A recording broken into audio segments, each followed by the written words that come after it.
వాక్కును పరిశుద్ధాత్మ రేమా వాక్కును వెల్లడి చేయమని, వినగల చెవి గ్రహించగల మనస్సు ప్రతి ఒక్కరికి దయచేయి. దాసుని ఇంకను అభిషేకించి నీ శిలువ చాటున మరుగుపరిచి మాట్లాడమని యేసు నామమున ఇంతబడిన కానుకలు దీవించండి. ప్రేమతో ఎవరైతే ఇచ్చారో ప్రభా ఇచ్చిన ప్రతి బిడను బలపరిచి వారి అవసరాలు తీర్చండి. మహిమ కొరకు సేవలు వాడుకోండి అయా. సేవలో కుటుంబంలో ప్రభా పరిచయలు ఎన్నో అవసరాలు ఉన్నాయి. ఇంకా నీ ప్రభా బిడల గుప్పిలు విప్పి నీ రాజ్య వ్యాప్తి కొరకు అయా విత్తనం వేసేవారుగా విత్తేవారుగా నీ బిడ్డలను దీవించి సమృద్ధిగా ఆశీర్వదించమని యేసు పరిశుద్ధ నామములో ప్రార్థిస్తున్నాను తండ్రి, ఆమేన్. ఓకే, దేవునికి మహిమ కలుగును గాక. క్లుప్త సందేశాన్ని మనం ఈరోజు ధ్యానం చేద్దాం. అపొస్తలుల కార్యములు మరి గత 2 సంవత్సరాలుగా మనం ధ్యానిస్తూ ఉన్నాం. దీన్ని కొనసాగింపులో దేవుడు అనేక విషయాలు మనతో మాట్లాడుతూ ఉన్నాడు. 8వ అధ్యాయంలో మరి పోయిన వారం మనము 10, 11, 12 వచనాలు మనం ధ్యానం చేశాం. అపొస్తలుల కార్యములు 9వ అధ్యాయము 10, 11, 12 వచనాలు మనం ధ్యానం చేశాం. దమస్కులో అననీయ అనే ఒక శిష్యుడు ఉన్నాడు. ప్రభు అతని దర్శనమందు మాట్లాడి, అననీయ, ఇదిగో నీవు లేచి తిన్నని దనబడిన వీధికి వెళ్ళు. ఆ వీధిలో యూదా అనుమాని ఇంట తార్సు వాడైన సౌలు అనే వ్యక్తి ఉంటాడు. నువ్వు వెళ్ళి అతని కొరకు విచారించుము, అతడు ప్రార్థన చేస్తున్నాడు అని చెప్పాడు. అంత మాత్రమే కాదు, అననీయ తాను దగ్గరికి వచ్చి సౌలు దగ్గరికి వచ్చి సౌలును మరి చేతులుంచి సౌలు కొరకు ప్రార్థన చేస్తాడన్న విషయాన్ని కూడా సౌలుకు దర్శనంలో దేవుడు చూపించాడు.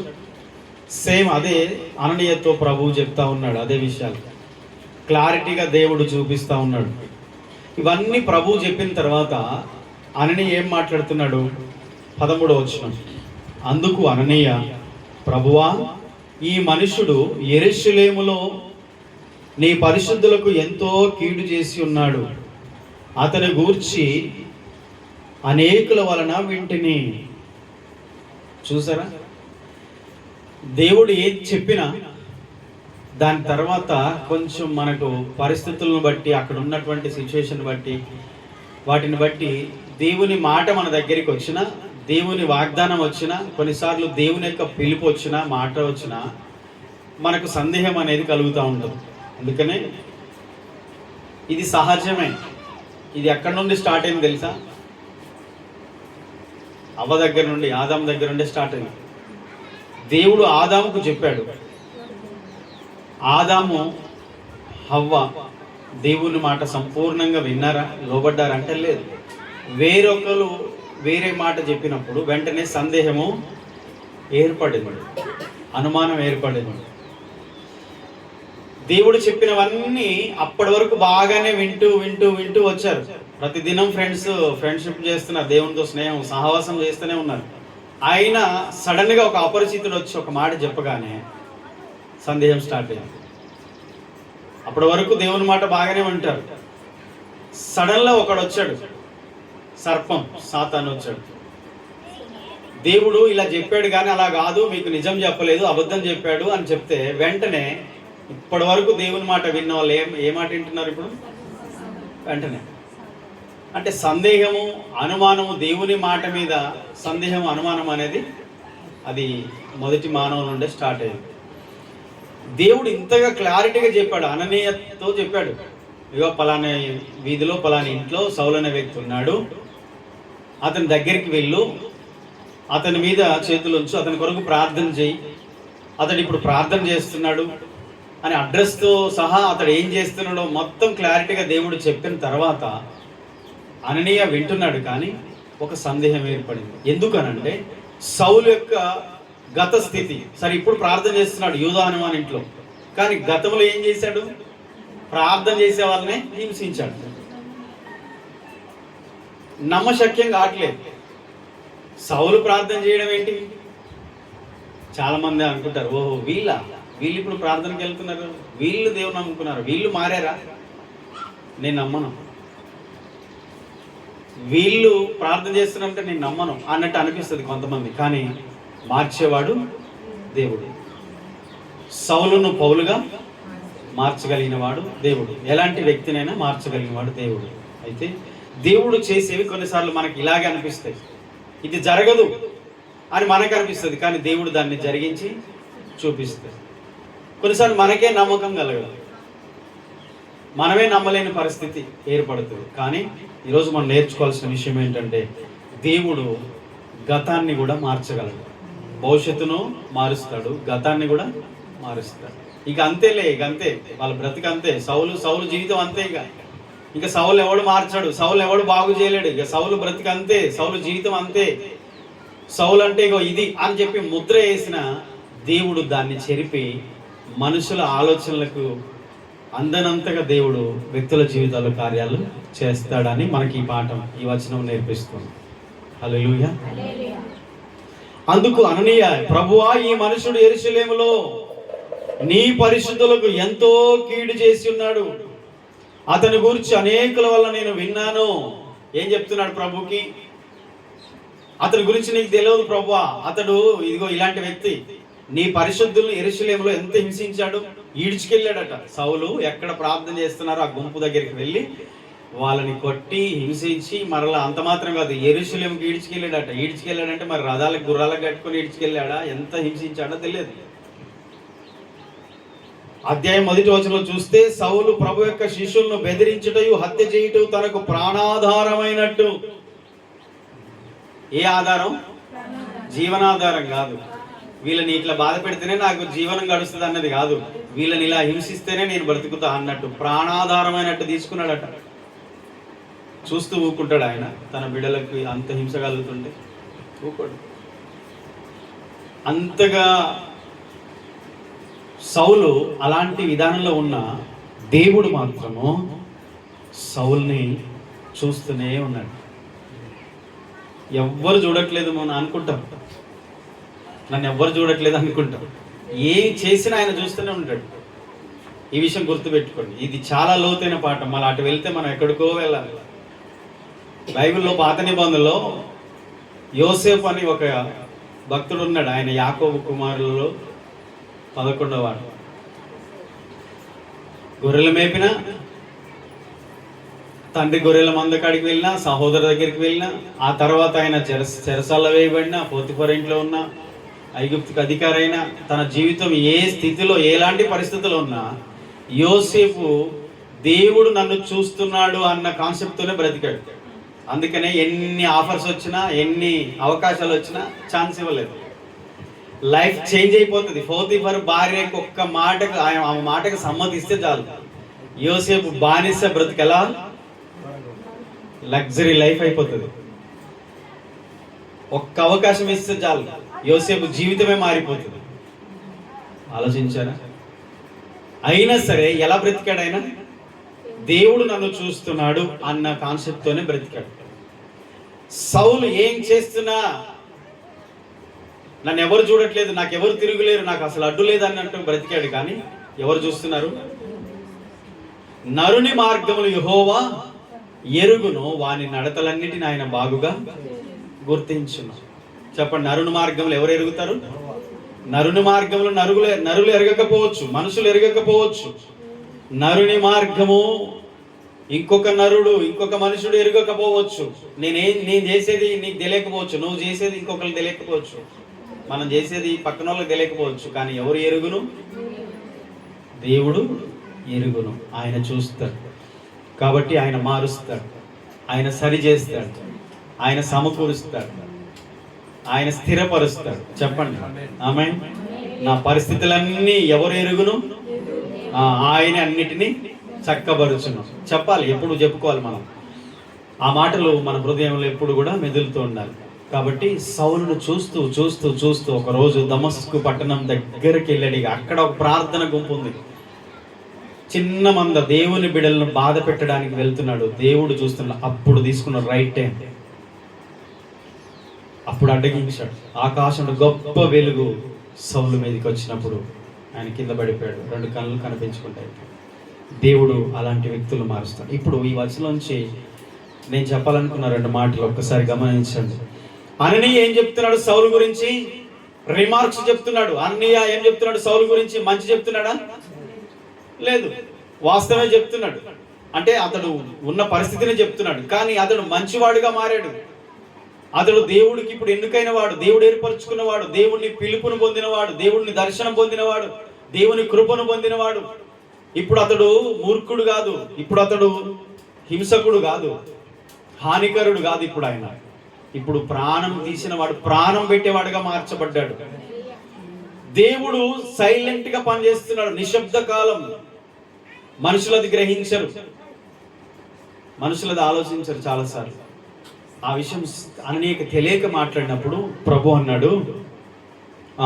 ప్రభుతో అననీయ ఆ మాట అంటున్నాడు, నీకు తెలియదు ప్రభు, అతడు మంచివాడు కాదు, అతడు యెరూషలేములో నీ బిడ్డలందరినీ బాధ పెట్టినవాడు. అంటే దాని అర్థం ఏంటి? ఏం చూస్తున్నాడు అననీయ? నెంబర్ 1, మనుషులు గతాన్ని చూస్తారు, దేవుడు భవిష్యత్తును చూస్తారు. మనుషులు గతాన్ని చూస్తారు, నీ గత జీవితాన్ని చూసి మాట్లాడుతూ ఉంటారు. ఈరోజు నువ్వు ప్రభువుకు దగ్గర అయ్యావు, నువ్వు జీవితాన్ని మార్చుకుంటున్నావు, దేవుని నేర్పరుచుకున్నాడు, నువ్వు దేవుని బిడ్డవు, దేవుని కృపను పొందుతున్నావు. ఆ విషయాన్ని వాళ్ళు గ్రహించలేరు. కానీ మనుషులు ఏం మాట్లాడతారు? గతాన్ని చూసే మాట్లాడతారు. గత జీవితాన్ని చూసి మా అమ్మ మంచిది కాదు, ఆమె జీవితం అలాగుంది, అలాంటిది ఇలాంటిది అని చెప్పేసి మాట్లాడుతూ ఉంటారు. కానీ దేవుడు మార్చిన తర్వాత మనుషులది అర్థం చేసుకోకపోవచ్చు, త్వరగా టైం పట్టవచ్చు, కానీ దేవుడు మాత్రం భవిష్యత్తునే చూస్తారు.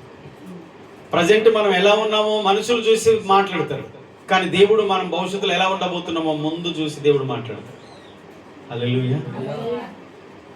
అందుకనే మనుషులు పెట్టు నిందకు భయపడకుడి, వారి దూషణ మాటలకు దిగులు పడకుడి. ఇప్పుడున్న పరిస్థితిని బట్టి మనుషులు నీ మీద వేస్తారు, మాట్లాడతారు. లోకమంతా అలా మాట్లాడచ్చు, కానీ దేవుడు మాత్రం ఇప్పుడున్న పరిస్థితిని బట్టి మాట్లాడు, ద్వేషించడు, అసహించడు. భవిష్యత్తును చూస్తాడు, భవిష్యత్తును చూసి ఆయన మాట్లాడే దేవుడు. హల్లెలూయా.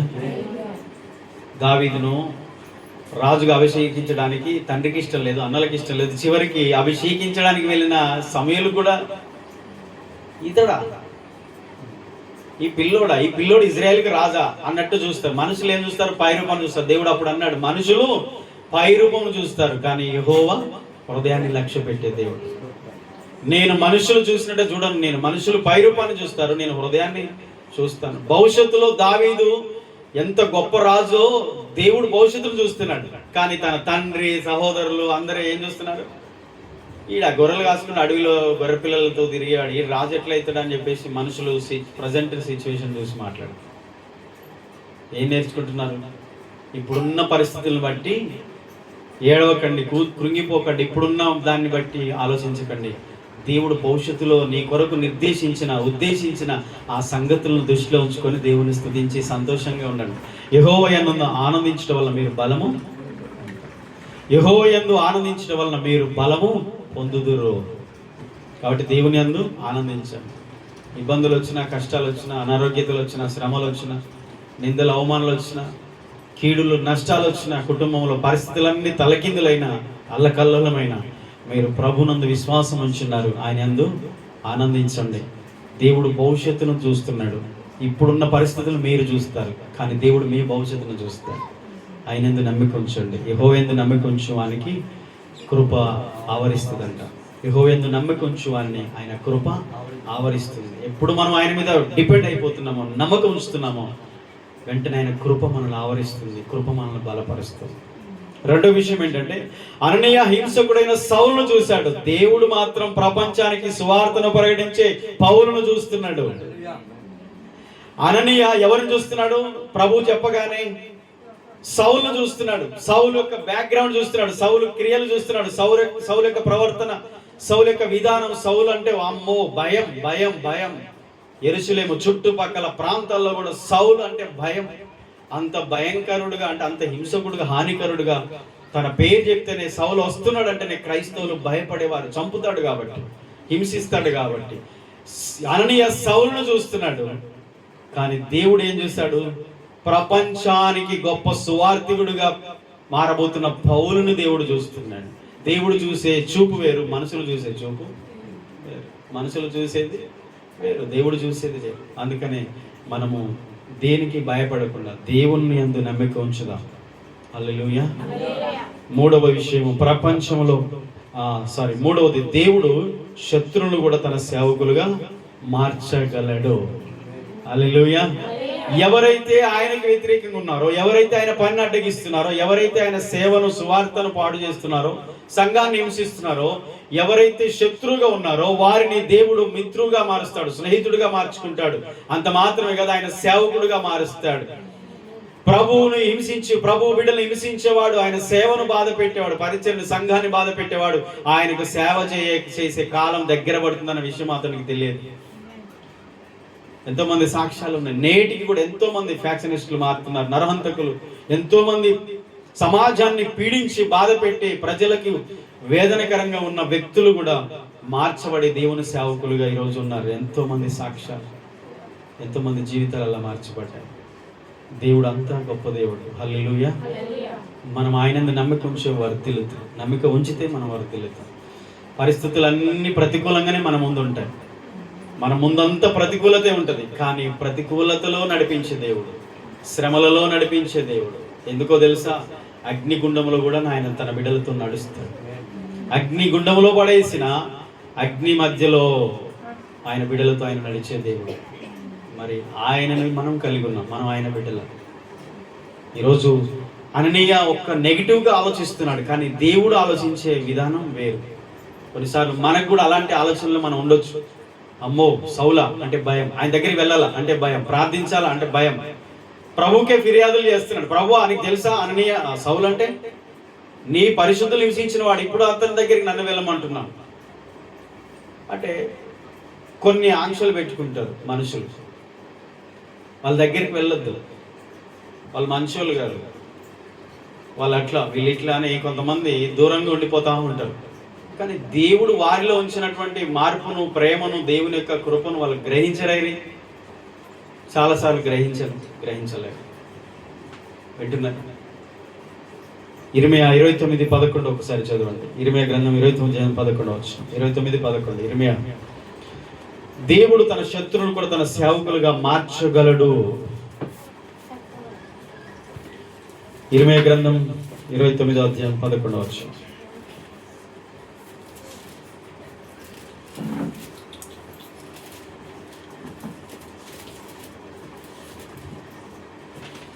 నేను మిమ్మల్ని గూర్చి ఉద్దేశించిన సంగతులు నేను ఎరుగుదును. రాబోవు కాలమందు మీకు నిరీక్షణ కలుగునట్లుగా అవి సమాధానకరమైన ఉద్దేశములే గాని హానికరమైనవి కావు. ఇదే యెహోవా వాక్కు. హల్లెలూయా. నేను మిమ్మల్ని గురించి ఉద్దేశించిన సంగతులు నేను ఎరుగుదును. దేవుడు ఏమంటున్నాడు? నేను భవిష్యత్తులో మీ గురించి ఏమి ఉద్దేశించానో ఆ సంగతులు నేను ఎరుగుదును. మనుషులు ఎరగరు.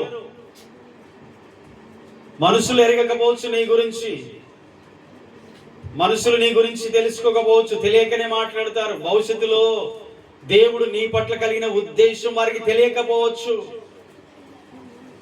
ఎవరు ఏమనుకున్నా దేవుడు నీ పట్ల కలిగిన ఉద్దేశము దేవుడైతే క్లారిటీగా ఆయన తెలుసుకుని ఉన్నాడు. ఆయన ఎరిగినవాడు, ఆయన భవిష్యత్తును ఎరిగినవాడు. కనుక ఆయన అంటున్నాడు, ఇజ్రాయెల్ గురించి చెప్పబడిన ప్రవచనం ఇది. ఈరోజు మనందరికీ కూడా ప్రవచన వాక్కుగా దేవుడు మాట్లాడుతున్నాడు. రాబో కాలమందు మీకు నిరీక్షణ కలుగునట్లుగా అవి సమాధానకరమైన ఉద్దేశములే, సంగతులే, కానీ అవి హానికరమైనవి కావు. సమాధానకరమైన ఉద్దేశాలు. హల్లెలూయా. అందుకనే మనుషుల మాటలు విని బోర్ల పడకండి. లోకం లేస్తే లోకంతో గడుపుతారు కాబట్టి ఆ ప్రభావం మీ మీద పడకుండా ఉండును గాక. మీ దైవిక ప్రభావం, మీ భక్తి జీవిత ప్రభావం వాళ్ళ మీదనే పడాలి. నిన్ను వాళ్ళు మార్చొద్దు, వాళ్ళని నువ్వు మార్చాలి. దేవుడు నీ కొరకు ఉద్దేశించిన సంగతులు సమాధానకరమైన వాటి. అవి రాబో కాలం నిరీక్షణ కలిగే, నిరీక్షణకు ఆధారం అవే. సవాలుగా తీసుకోవాలి. నీ భక్తి నీకు ధైర్యం పుట్టించదా? నీ యథార్థ ప్రవర్తన నిరీక్షణకు ఆధారం కాదా? నీ నిరీక్షణకు ఆధారం కాదా నీ ప్రవర్తన? నీ భక్తి నీకు ధైర్యం పుట్టించట్లేదా? అంటే నువ్వు ప్రార్థన చేస్తున్నా అంత వట్టిదేనా? గట్టిదా వట్టిదా? మీ ప్రార్థనలు వట్టియా గట్టియా? గట్టియేనా? గట్టి అయితే ఇదిగో ఈ ప్రవచనం మీకే. రాబో సంగతుల గురించి దేవుడు ఏం చేయబోతున్నాడు ఆయన ఎరిగి ఉన్నాడు ఆల్రెడీ. కాబట్టి ఆయన యందు నిరీక్షణతో మనం ఉందాం. ఆమేన్. అవి హానికరమైనవి కావు, సమాధానకరమైన ఉద్దేశాలు దేవుడు నీ ఎడల కలిగి ఉన్నాడు. మనుషులు అర్థం చేసుకోకపోవచ్చు. ఒక వచనం చదువుదాం, 15వ వచనం. అయితే 15వ వచనంలో 14వ వచనం అయిపోలేదు కదా, 14వ వచనం ఒక్కటి చదువుతాం. ఇక్కడ నీ నామమును బట్టి ప్రార్థన చేయు వారిని అందరినీ బంధించుటకు అతడు తన ప్రధాన యాజకుల వలన అధికారము అతడు పొంది ఉన్నాడని ఉత్తరము ఇచ్చెను. ఈ 2 మాటలు అననీయ చెప్పాడు. చూసారా, ప్రభువు చెప్పిన మాటలకు అననీయ ఏం స్పందిస్తున్నాడంటే, అమ్మో ప్రభువా, సౌలు మంచోడు కాదు, యెరూషలేములో మరి నీ ప్రజలను హింసించిన వాడు అని చెప్పేసి అతని గురించి చాలా విషయాలు చెప్తున్నాడు. అతడు దమస్కు కూడా తాకీదులు తీసుకొని వచ్చాడు, ప్రధాన యాజకుల వలన అధికారం పొంది ఒక అథారిటీతో వస్తున్నాడు సంఘాన్ని హింసించడానికి. ఇప్పుడు దమస్కులో అతడు ప్రార్థన చేయించున్నాడు, అతని దగ్గరికి వెళ్ళు అని చెప్పేసి చెప్తున్నావు ప్రభువా, అతని పరిస్థితి ఇది, ఎలాంటోడు సౌలు అంటే అని చెప్తే ప్రభు ఏమన్నాడు తెలుసా? 15వ వచనంలో, అందుకు ప్రభువు నీవు వెళ్ళుము, అన్యజనుల ఎదుటను రాజుల ఎదుటను ఇశ్రాయేలీల ఎదుటను నా నామమును భరించుటకు ఇతడు నేనేర్పరచుకున్న సాధనము, నేనేర్పరచుకున్న పాత్ర. హల్లెలూయా. ప్రభు ఏం ఉత్తరం ఇచ్చాడు అననీయకి? మనం అన్ని కంప్లైంట్స్ ముందు పెట్టుకుంటాం, రిమార్క్స్ చెప్తా ఉంటాం, మనం అన్ని డౌట్స్ మాట్లాడతాం. దేవా అవును కానీ మరి ప్రభు ఇగో ఇట్టుంది నాయన, మరి అట్టుంది, ఎట్లా ఉన్నా సరే అక్కడున్న పరిస్థితిని ఆయన మార్చాడు, మారుస్తాడు, మార్చగలడు. అననీయ అదే చెప్తున్నాడు, కంప్లైంట్లు తీసుకెళ్తున్నాడు ప్రభు దగ్గరికి. నన్ను వెళ్ళమంటున్నావు కానీ ప్రభు ఇగో ఇది సౌలు అంటే ఇది ఇది ఇలా ఇది అని చెప్తే ప్రభు అన్నాడు, నువ్వు వెళ్ళు, నువ్వు వెళ్ళు అంతే. నేను ప్రార్థన కూడా వెళ్ళను ఇక, ఎందుకంటే ఇగో ఇట్లా ఉన్నాయి పరిస్థితులు, ఇక నాకు ప్రార్థన చర్చికి పోవద్ది కావట్లేదు. ఇంట్లో బాధలన్నీ పెట్టుకొని దేవుని వదిలేస్తావా? బాధలు వస్తే ఇంట్లో సమస్యలన్నీ బట్టి ప్రార్థన మానేస్తావా? మరి ఇంకొకటి వస్తాడు, రెడీగా ఉన్నాడు, పిలవకుండానే వచ్చేవాడు కూడా ఉన్నాడు. ఆదాం దగ్గరికి వచ్చినోడే ప్రతి తరంలో వస్తూనే ఉన్నాడు, జనరేషన్కి. ఏసే దగ్గరికి కూడా వచ్చాడు. ఏ రోజులో జ్వరపడ్డాడు, 2 సంవత్సరాల్లో పిల్లల్ని చంపేస్తే అందులో ఈయన కూడా పోతాడని. అంటే వాడు ఎంత కుయుక్తిగా ఉంటాడు అపవాది. సర్పము యుక్తి గలదంటే కుయుక్తి, సాతాను కుయుక్తులు అట్లా ఉంటాయి. నిన్ను దేవునికి దూరం చేయడానికి, నీ ఇంట్లో పరిస్థితుల్ని నీకు ప్రతికూలంగా మార్చేస్తాయి. నిన్ను ప్రభువుకు దూరం చేయడానికి, ప్రార్థనకు దూరం చేయడానికి, మందిరానికి దూరం చేయడానికి నీకు ఎలాంటి సిచ్యువేషన్ తీసుకొస్తాడో నువ్వు నీ శత్రువు యొక్క పన్నాగాలు నువ్వు గ్రహించదువుగాక. దుష్టుడా, నన్ను దేవునికి దూరం చేయాలని చూస్తావు అని వాన్ని ఎదిరించి మనం రావాలి, దేవుని దగ్గరికి ఎదిరించి వెళ్ళాలి. అది గుర్తుపెట్టుకోండి. ఆటంకాలు ఎన్నో వస్తాయి, కానీ దేవుడు చెప్పిన మాట నెరవేర్పు అనేది ఖచ్చితంగా జరుగుతుంది. అననీయకి డౌట్ వచ్చినప్పుడు అననీయకు ప్రభు ఇచ్చిన మాట, నువ్వు వెళ్ళు, నువ్వు వెళ్ళు, నువ్వు వెళ్ళు అంతే. నువ్వేం ఆలోచించకు, అక్కడ పరిస్థితులు ప్రతికూలంగా ఉన్నాయి, నువ్వేం భయపడకు. అక్కడికి వెళ్తే మరి నన్ను కూడా చంపేసాడేమో, సౌలు నిజంగా మారాడో లేదో, అంతేనా? ఒకవేళ మారకపోతే ప్రభు చెప్పాడని వెళ్తాం, కానీ మరి సౌలు లాగానే ఉంటే పోగానే సౌలు చేతులు నా పని అని ఈ డౌట్ కూడా వచ్చు కదా. ఈ భయాలు ఉన్నాయా మీకు? ఏం భయపడదు. హల్లెలూయా. దేవుడు నీ పక్షంగా ఉండగా నీకు విరోధి ఎవడు? ఆయన చెప్పాడు నువ్వు వెళ్ళమని, అంతే. కాబట్టి నీ పరిస్థితులే నీకు విరోధంగా ఉన్నా, నీకు అనారోగ్యతలు నీకు వ్యతిరేకంగా ఉన్నా, నీ కుటుంబ సమస్యలు నీకు వ్యతిరేకంగా శత్రువులాగా ఉన్నా, ఎరుకో గోడల్లాగా, ఎర్ర సముద్రంలాగా ఎన్ని అడ్డంకులుగా నీకు ఉన్నా దేవుడు చెప్పాడు నువ్వు వెళ్ళి, అంతే. అయ్యా ఎంత పెద్ద గోడలైనా కూలవు, నేను చెప్పినట్టు చెప్పి వెళ్ళండి, చుట్టూ తిరగండి అంతే. అంతే 7 రోజులు తిరిగారు, 7వ రోజు 7 సార్లు తిరిగారు, అవే కూలిపోతున్నాయి. హల్లెలూయా చెప్తాను. ఆయన చెప్పాడంటే అది జరుగుతుంది. సౌలు అయినా సరే ఇంకెవరైనా సరే ఆయన మార్చి కూసబెడతాడు. నీ పరిస్థితులను చూసి నువ్వు ఇక్కడే ఆగిపోయి నాయనా అది నాయనా ఇది నాయనా అది కాదు, నువ్వు వెళ్ళు, ఆయన చెప్పింది చెయ్యి. నువ్వు మోకరించు, ప్రార్థించు అంటే ప్రార్థన చేయి. నువ్వు ప్రార్థన చేస్తే పని జరుగుతుంది. అక్కడ సౌలు ఆడ 3 రోజులు కళ్ళు కనపడకుండా, అన్నం లేదు నీళ్ళు లేవు, సౌలు ప్రార్థన చేస్తుంటే దేవుడు వెళ్ళి అననీయ దగ్గర మాట్లాడుతున్నాడు. అంటే దేవుడు పని చేస్తాడు. నువ్వు ప్రార్థన చేస్తే దేవుడు పని చేస్తాడు. దేవుడు ఏం చేయట్లే నా జీవితంలో అని అలాగే కూర్చున్నాడు. దేవుడు ఏం చేస్తున్నాడో నీకు తెలియదు, అక్కడ చేస్తున్నాడు. ఆల్రెడీ అననీయతో మాట్లాడుతున్నాడు. నిశ్శబ్ద కాలాలు, నీ జీవితంలో వచ్చిన నిశ్శబ్ద కాలాలు దేవుడు పనిచేస్తూనే ఉన్నాడు. నువ్వు పని చేయట్లేదు, ఏం జరగట్లేదు అన్నట్టు అనుకుంటావు, కానీ దేవుడు పని చేస్తున్నాడు. అది మనం నమ్ముదుము కాక. నేను నమ్ముతున్నాను. సంవత్సరాలు 400 ఏళ్ళు అయిపోయింది, మగ్గిపోతున్నారు బానిసత్వంలో, వెట్టి చాకిరి చేపిస్తున్నారు ఐగుప్తీయులు తన ప్రజలను. దేవుడు ఏం చేస్తలేడు. అబ్రహాంకి ఇచ్చిన వాగ్దానం ఏమైంది? ఇక దేవుడు రావట్లేదు, ఇక మన జీవితం ఐగుప్తులోనే అంతమైపోతుంది అనుకుంటున్నారు. లేదు లేదు, దేవుడు పనిచేస్తున్నాడు. సరైన సమయంలో దేవుడు మోషేతో మాట్లాడి అగ్నిలో నుండి మాట్లాడి మోషేను దర్శించి తన ప్రజల కొరకు పంపిస్తున్నాడు. దేవుడు పని చేసే టైంలో పని చేస్తాడు. ఆ టైం దాకా నీకు ఓపిక ఉండాలిగా. మనకు అసలు ఓపిక ఎక్కడిది? ఈరోజు సాయంత్రం కల్లా ఆమెను అంటే సాయంత్రం కల్లా ప్రార్థన జవాబు రావాలంటారు. కానీ త్వరితముగా వచ్చిన బహుమానము అది తుదకు దీవెని అందకపోవడం. కొన్నిసార్లు వెంటనే జీవితంలో మేలు జరుగుతాయి చూడు, నీకు గర్వం వస్తుంది, అహంకారం వస్తుంది. స్థితి మారిపోగానే, స్థాయి పెరగగానే, లెవెల్ మారిపోగానే వెంటనే అహంకారంతో నింపబడతాడు. అందుకనే సౌలు జీవితంలో మనం 3 వారాల క్రితం నేర్చుకున్న ఒక పాఠం ఏంటో తెలుసా? గర్వము, అహంకారము పడిపోవడానికి ముందు అహంకారమైన మనసు నడుస్తుంది, నాశనానికి ముందు గర్వం నడుస్తుంది. ఎంత టీవీగా వెళ్తున్నాడు అంటే చంపేస్తా వాళ్ళని, ఇంక అందరూ అయిపోయారు, దమస్కులు ఉన్న వాళ్ళని కూడా అంతు చూస్తాను వెళ్తున్నాడు. కానీ అసలైన దిగాడు రంగంలో. అది వెంటనే మనిషి జీవితాన్ని విరగదీసి అహంకారం, గర్వం అన్నింటినీ దేవుడు పతనం చేసి దీనుడిగా చేసి కూర్చోబెడతాడు. మరలా అక్కడి నుంచి మరలా దేవుడు స్టార్ట్ చేసి మరలా హెచ్చిస్తాడు. అందుకని అనుభవాలు పౌలు జీవితంలో వచ్చాయి. నేను కడుపు నిండి ఉండుట ఎరుగుదును, ఆకలితో ఉండుట ఎరుగుదును అన్నాడు. దీన స్థితిని ఎరుగుదును, నేను సంపన్న స్థితిని ఎరుగుదును అన్నాడు. అంటే ఈ పరిస్థితుల అనుభవాలు దేవుడు నీకు నేర్పిస్తాడు. నేర్చుకుందువుగాక. కొన్నిసార్లు వెంటనే జరిగిపోతే ఇంకా మనం చర్చికి రాము. ఏంటంటే బర్రెలు ఎక్కువైనాయి, ఏంటంటే గొర్రెలు ఎక్కువైనాయి, ఏంటంటే పొలం ఎక్కువైంది, ఏంటంటే ఈరోజు పని తీరట్లేదు. ఒకప్పుడు ఏమైంది? ఒకప్పుడు దేవుడే నాకు అన్న స్థితి నుంచి దేవుడు కొన్నిసార్లు మేలులు చేసిన వెంటనే నీ జీవితంలో కొంచెం ఎదుగుదల వస్తే నువ్వు ప్రార్థన చేయడానికి కూడా నీ మోకాల్లో ఉంగవు. అంటే మనకే ప్రమాదం కదా. అందుకని దేవుడు చేసినప్పుడే చేయనివ్వండి, దేవుడు ఇచ్చినప్పుడే తీసుకుందాం. ఆమేన్. అంతేనా? లేదా ఇస్తావా? ఏమైనా దేవుని చేయి మెలబెట్టి ఇప్పుడే చేస్తావా? చూడండి, కొన్ని అనుభవాలు మన జీవితంలో పాఠాలే. అవి మన భవిష్యత్తులో దేవుని కొరకు నిలబెట్టడానికే. ఆమేన్. నీ జీవితంలో ఆలస్యం అనేది నిన్ను త్రోసివేసేది కాదు. ఆలస్యం అనేది నిన్ను నిర్లక్ష్యం చేసేది కాదు. అది మళ్ళీ చెప్దాం, ఆలస్యం అనేది నిర్లక్ష్యం కాదు. చెప్పండి, ఆలస్యం అనేది నిర్లక్ష్యం కాదు.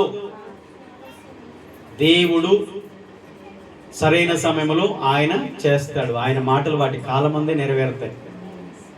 జకరియా ఎలిజబెత్లకు దేవుడు అదే చెప్పాడు దూత ద్వారా. ఆయన మాటలు ఎప్పుడు నెరవేరుతాయి? వాటి కాలమందే నెరవేరుతాయి. కాబట్టి ఓర్పు, సహనం, భక్తి, దేవునిలో ఒదిగుండడం, కనిపెట్టడం, దేవునితో గడపడం మన పని. మిగతాదంతా ఆయన చూసుకుంటాడు. ఆమేన్. చివరి మాట చెప్పి నేను ముగిస్తాను. ఈ మాట అననీయ పలకగానే, నువ్వు అలా అనొద్దు, నువ్వు వెళ్ళు, అతడు అన్యజనుల ఎదుట, రాజుల ఎదుట, ఇశ్రాయేలీయుల ప్రజలందరి ఎదుట నా నామము భరించుటకు ఇతడు నేను ఏర్పరచుకున్న సాధనం, అతడు పాత్ర, నేను అందుకొరకు ఏర్పరచుకున్నాను. అతడు ఎక్కడెక్కడ సాక్షిగా ఉండబోతున్నాడు తెలుసా? ఆ స్థాయికి ఎవరు రాజుల దగ్గరికి వెళ్ళే ఆ అవకాశం సౌలుకే దేవుడు ఇచ్చాడు. దేవుడు అందుకొరకే ఆయన ఏర్పరచుకున్నాడు. ఒక విధంగా చెప్పాలంటే ప్రపంచం ఇప్పుడున్న అన్యజనులందరూ కూడా పౌలుకు రుణపడి ఉన్నారు. ఎందుకంటే అన్యజనుల కొరకే దేవుడు పౌలుని ఏర్పరచుకున్నాడు. మరి దేవుడు నీ కుటుంబంలో నిన్ను ఎన్నో రోజులుగా, సంవత్సరాల క్రితం నిన్ను ఏర్పరచుకున్న దేవుడు నీ పట్ల ఒక ప్రత్యేకమైన ఉద్దేశం కలిగి ఉన్నాడు. నువ్వు దేవుని ప్రణాళికను గుర్తించు. మనసు చెదిరిపోనివ్వకు. నీ ఇంటికి దీపంగా దేవుడు ఫస్ట్ నిన్ను వెలిగించాడు, వెలుగుగా ఉంచాడు. అంతే. నీ ఇంట్లో అందరి చీకటి తొలగిపోవాలి. నీ వెలుగు ద్వారానే అందరి దీపాలు వెలిగించబడాలి. దేవుడు నిన్ను వెలిగించాడంటే నీ ద్వారా నీ కుటుంబాన్ని రక్షించాలని. నీవే నీ కుటుంబానికి ఈరోజు ఆధారముగా దేవుడు నిన్ను ఉంచాడు. ప్రార్థించు. వారు నశించిపోకుండా ప్రార్థించు. రక్షణ లేకుండా వారు నశించిపోకుండా, నరకానికి పోకుండా వారు రక్షణ పొందేటట్టు ప్రార్థించు. అది మన బాధ్యత. దేవుడు ఏర్పరచుకున్నాడు. దేవుడు పగిలిన పాత్రలను కూడా తన మహిమ కొరకు ఉపయోగిస్తాడు. ఆమేన్. పగిలిన పాత్రను దేవుడు తన మహిమ కొరకు ఉపయోగిస్తాడు. సౌలు జీవితం అలా అయిపోయినా సరే దేవుడు మాత్రం విడిచిపెట్టలేదు. సౌలుని తన కొరకు ఏర్పరచుకున్నాడు. ఇప్పుడు అననీయకి ఇది జవాబు.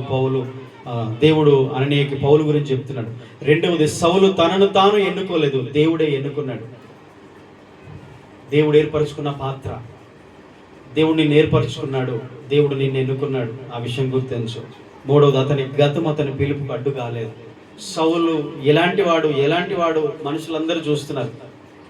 చివరికి అననీయ కూడా అలాగే అనుమానించాడు. కానీ అతని గతం అతని పిలుపుకు అడ్డం కాదు.